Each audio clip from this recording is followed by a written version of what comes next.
Sikat at kilalang artista na biktima ng harassment ng isang ola. Tara, alamin natin kung sino at anong ola yun ang haras sa kanya at ano ba yung dahilan kung bakit siya naharas. Tara, alamin natin at paghimay-himayin natin kung ano ba talaga yung dahilan. So, welcome back mga ka-Johnny. Ito ang inyong lingkod ka-Johnny ng Johnny Talk TV at ito ang Johnny Deck, usapang utang, usapang ola. Bago po natin sagutin yung ating kinalakay kayo ng sinabi ko, is mag-subscribe na po kayo kung kayo mga newbies po. At sa mga legit at loyal subscribers ko po, marami pong salamat sa patuloy na pagsuporta at pagtangkilik dito sa ating channel. Paki-hit nyo na po yung like, share at saka yung notification bell para updated po kayo sa mga videos na ginagawa natin dito about sa usapang ola. So yan mga ka-Johnny, no? Kanina ko lang ito nakita hapon. Nagulat ako. Kala ko is kalukuhan o something like na baka prank lang, something gano'n. Hindi ko ma-imagine na maaari talaga mangyari kahit sa mga kilalang tao. Yung mga harassments o yung mga ginagawang barubal ng mga ola agents kahit sa mga kilalang personalidad at sa mga taong hindi naman maaaring ma-involve o maaaring na-involve dahil sa mga humiram sa mga ola. Sa bagay, last year, meron nga sa mga miyembro ng PNP na nagagamit na rin, na nahaharas din sila. Sabi nga ni Chief Lunggo na last year sa amin na kahit siya nagagamit or something na nahaharas dahil nga sa mga paggamit ng mga ola na yan. So yun, sino ba yung kilala at sikat na artista na yan? Eto, syempre, pakita ko sa inyo yung post at pakita ko muna sa inyo kung sino siya. Siya po si Miss Sunshine Cruz. Tingnan ko yung kanyang page. 2.5 million followers po. Ayan po, pakita ko sa inyo. 2.5 million followers ha. Ibig sabihin, legit. Tingnan ko about. Okay, legit naman siya, 2.5 million. And then, binaybay ko yung kanyang yung kanyang Facebook page, no. Binaybay Tagalog na Tagalog, Hindi yung salitang i-scroll. Ay nako, sumobra yata yung pagiging Pilipino. Pero ito yung kanya. Hapon ko siya nakita bago kami mag-uwi, bago ako sa trabaho, bago kami mag-out. Nakita ko itong post ito ni Sunshine Cruz na ito medyo hindi ito paninirang puri. Ito galing sa artista mismo yung nag-post, hindi galing sa akin to. Baka mamaya sabihin ng iba, naninira tayo rito. Ito, ano ba yung post ni Miss Sunshine Cruz doon sa kanyang caption? Easy peso, please stop harassing me. Been getting calls and messages from different numbers. You are so unprofessional.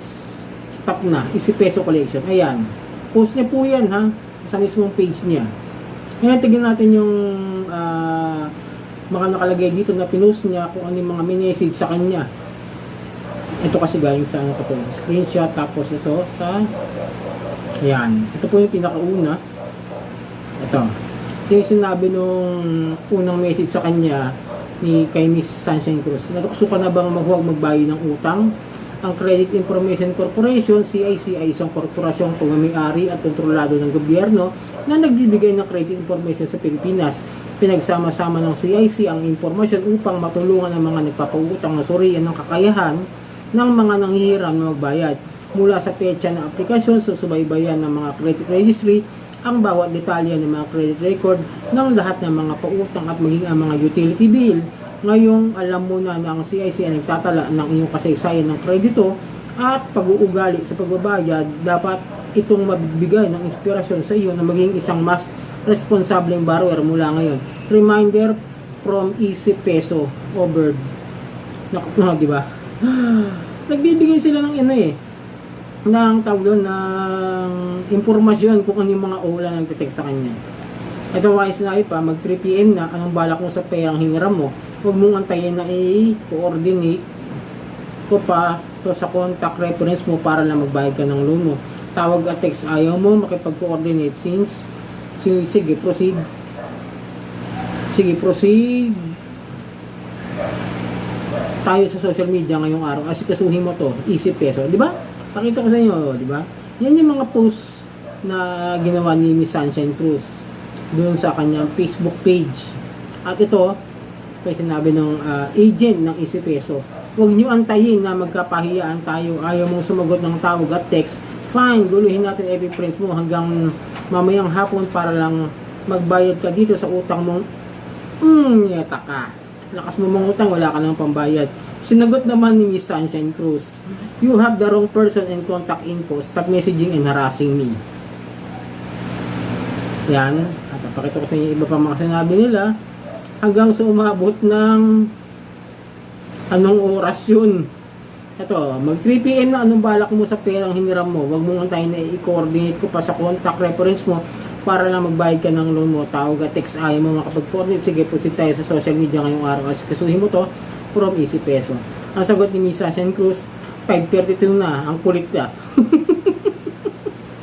Ako natawa ako, no? Ito yun. Minsan kahit bayad ka na nga legit lang sasabihin ko sa inyo.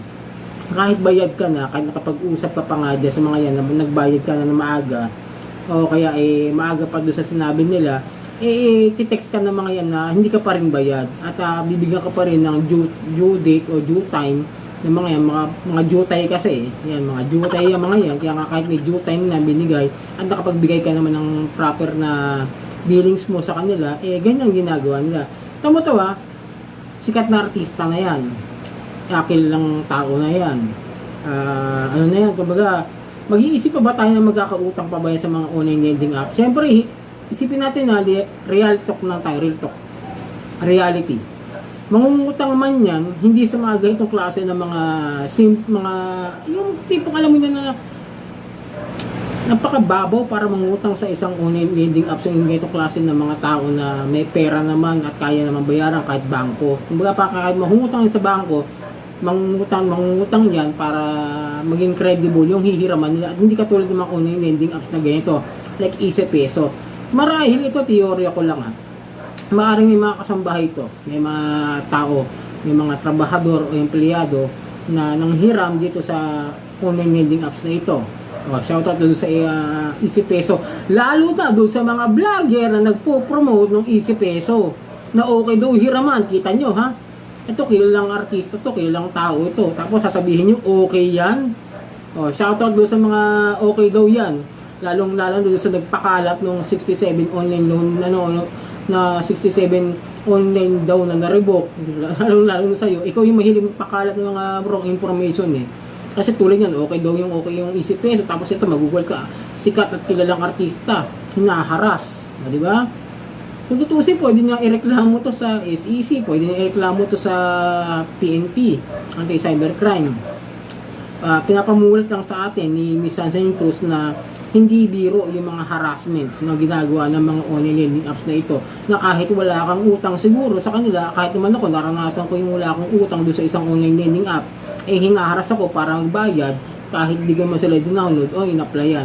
Kaya nga ang teorya ko, maaaring isa sa mga kasambahay, empleyado o mga kilalang tao niya na malapit sa kanya ang humiram dito, kaya ganyan ang ginawa sa kanya at nakuha yung kanyang number.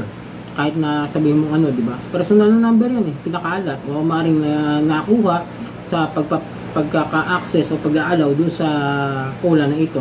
So yun, paano to? Dapat itong nire-report sa SEC, di ba? Yung mga ginagawa ng mga yan, lalo't kilala to. Paano kung mapatunayan walang utang tong si Sunshine Cruz? Ang gagawin, di ba? Di syempre, dapat gawa na ng paraan to. Dapat to na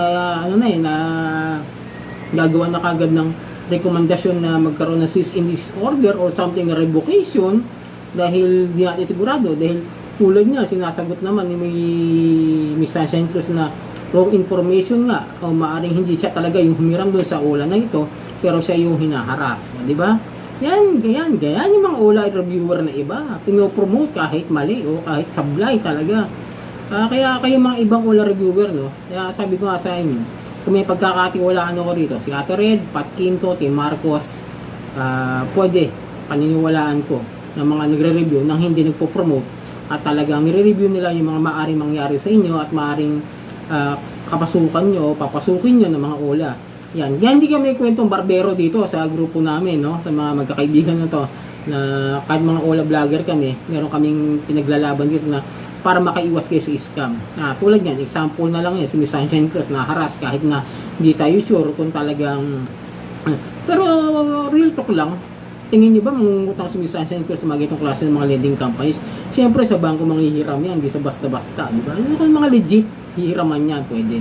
Pero kung mga ganyan lang, nako, stick to your modus na lang kayo. Pero yung mga all reviewer na nagpo-promote ng easy peso, no? I doubt you. I really doubt the way you promote them. Okay, pero ito ang nilingkod ka dyan ng Janitor TV itong at sa susunod na video, talakayan natin yung mga ganyang klase ng mga all reviewer. Sige, samahan natin si Team Marco sa ginagawa niya. At sa susunod na video, suportahan niyo po ulit ako at ito ang nilingkod ka dyan ng Janitor TV at ito ang Johnny Depp, usapang utang, usapang hola.